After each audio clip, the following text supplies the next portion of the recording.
Good morning.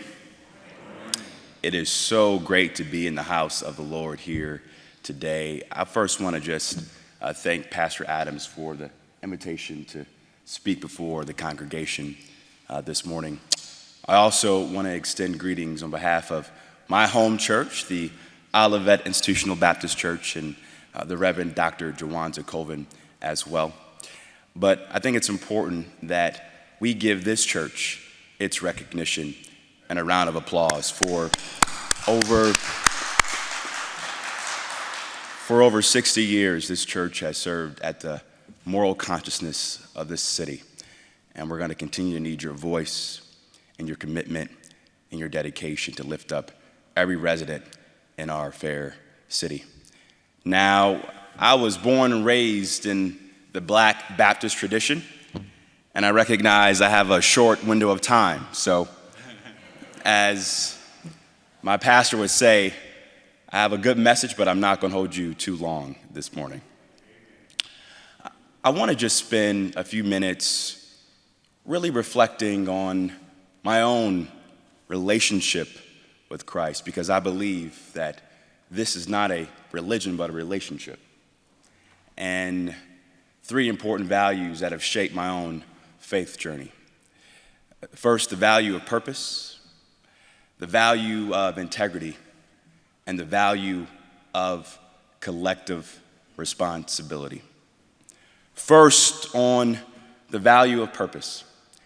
And I'm so grateful that I was born in a household who believed in the importance of making sure at a young age that I spent almost every Saturday and Sunday in the church.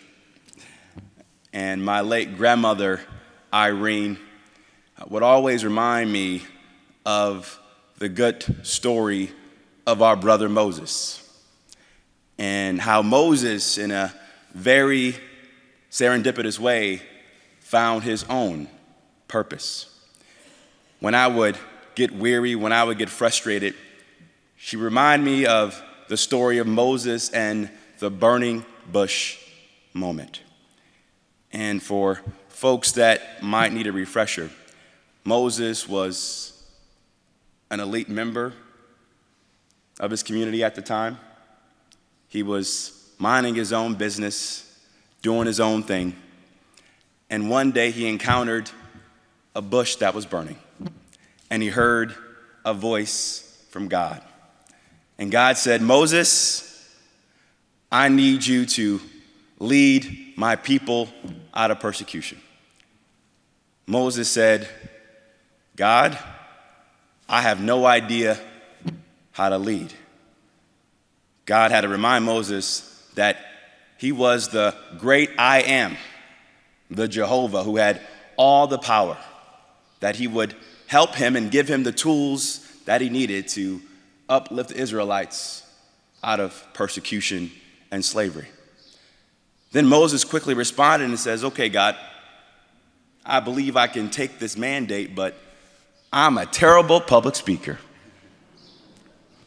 How do I inspire the Israelites to get behind this vision to achieve coming to the promised land one day?"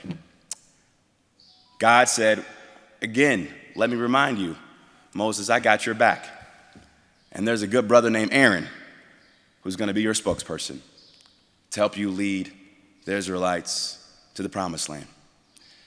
The key lesson in that story is sometimes God is not asking for our ability, but God is asking for our availability to serve.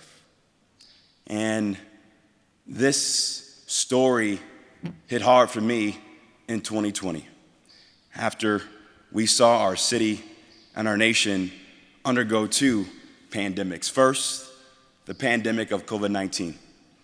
And when I saw our city's response to the pandemic, I grew frustrated at the lack of leadership to really address the needs of poor communities of color.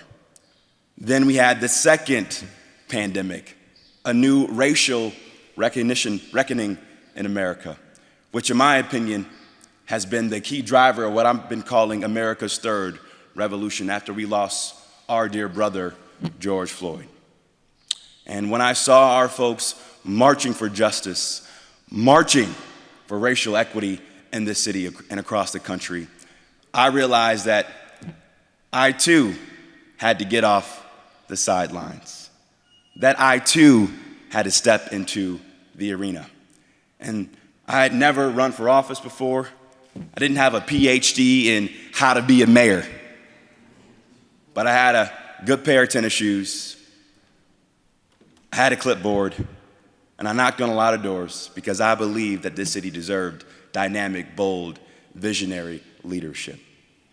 And so can you find your own purpose. And just like Moses, just like in my own journey in leadership, finding that purpose, having a purpose-driven life requires the ability to take risk, because sometimes you don't choose the time chooses you. The second value I want you to reflect upon this morning is, once you've found your purpose, once you've gotten your clipboard and begun that long road in your journey, how do you hold true to your purpose? How do you keep the faith? How do you hold yourself accountable? And like many of you in this sanctuary remind me every day as mayor, the residents will tell you how you're doing to keeping that purpose and that promise alive. And I'll never forget this interaction I had with a resident at the height of my campaign in 2021. I was knocking on doors on Way Avenue in the Union Miles neighborhood. And I knocked on the door of a resident by the name of Robert Brooks. Now, when Robert Brooks came to the door, he had his World War II veteran's hat on. He was a strong but skinny and mighty man. And he says, "Young man, why are you at my door?" And he would ask me the same two questions I probably got every time I knocked on someone's door, Pastor Adams. He says, first, "Are you old enough to run for mayor?" I said, "Yes, sir, I'm 34. I was 34 at the time." The second question he asked me was, "Are you Leon Bibb's son?" I says, "No, he's my cousin, but he can be my dad if you'll vote for me, that might help." So I went through my pitch on why I wanted to be mayor. I want to modernize City Hall. I want to reimagine public safety. I want to put Cleveland back on the map. And Mr. Brooks quickly cut me off. He said, "Young man, I believe you have a good vision for the city, but let me tell you a couple of things. Number one, you see that vacant lot across the street? I want to make sure we have a government that will mow our vacant lots and beautify our neighborhoods, particularly right here on Cleveland's southeast side." He says, "Young man, you see this bullet casing on my front porch? We got to do something about gun violence. And I know that you as a mayor can only do so much, but we need you to be a voice in Columbus and a voice in DC to fight for good common sense gun reform." But the third thing that he told me that I'll never forget, and it harkens back to an old virtue that my grandmother instilled into me. He says, "Just do what you said you were going to do. Do what you said you were going to do." And as my mother reminds me often, well done is better than well said.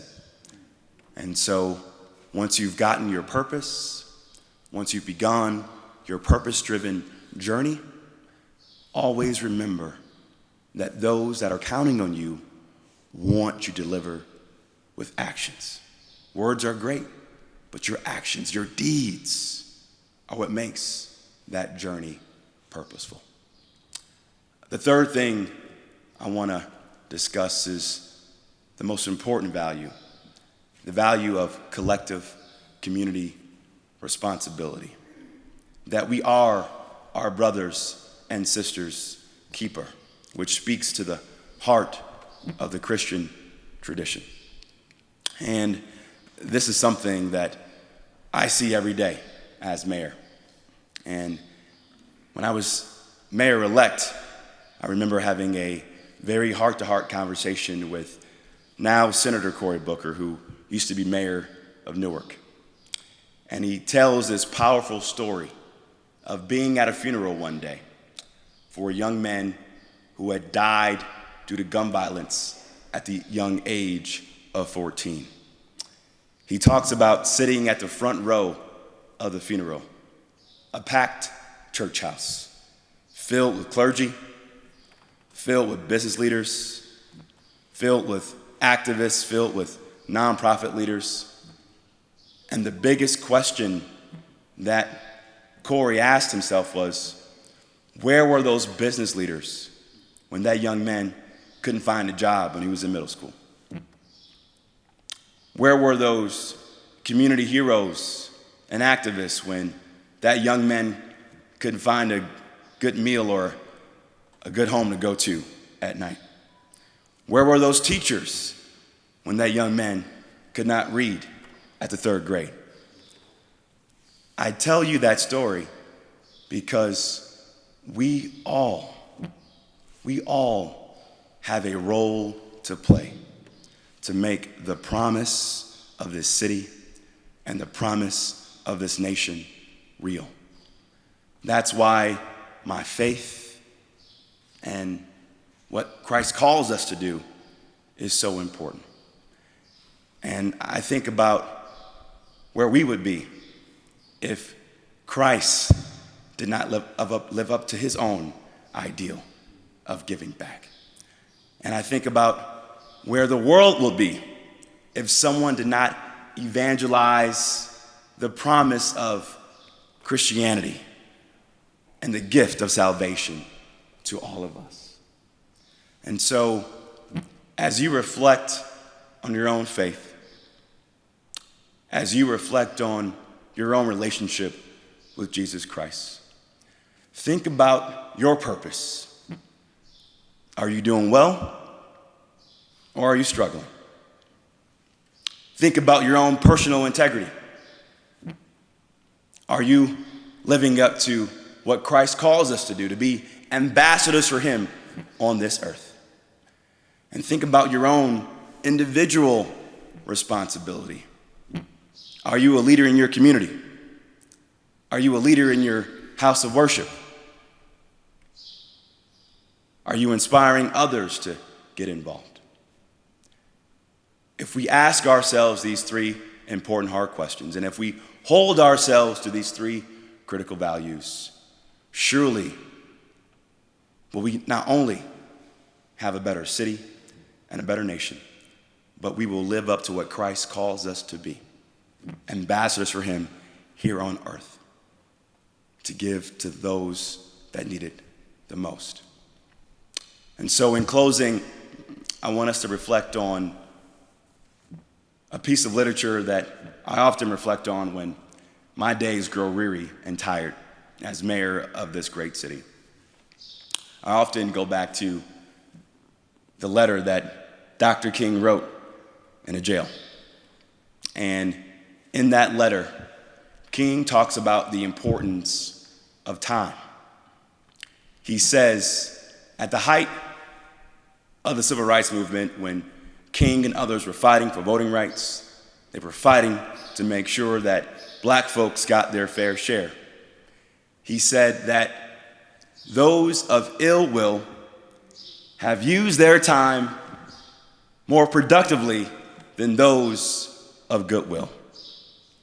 I think given where our city and our nation are right now, we all need to make sure that we are joining the army of goodwill now more than ever. And so, as it says in Philippians, we can do this through all things according to Christ Jesus. Let's keep up the hope. Let's keep fighting and know that Christ is counting on us, but our children and the next generation are counting on us as well, too. Thanks so much for having me. Bless you all so much. I look forward to coming back again. God bless you all. Thank you.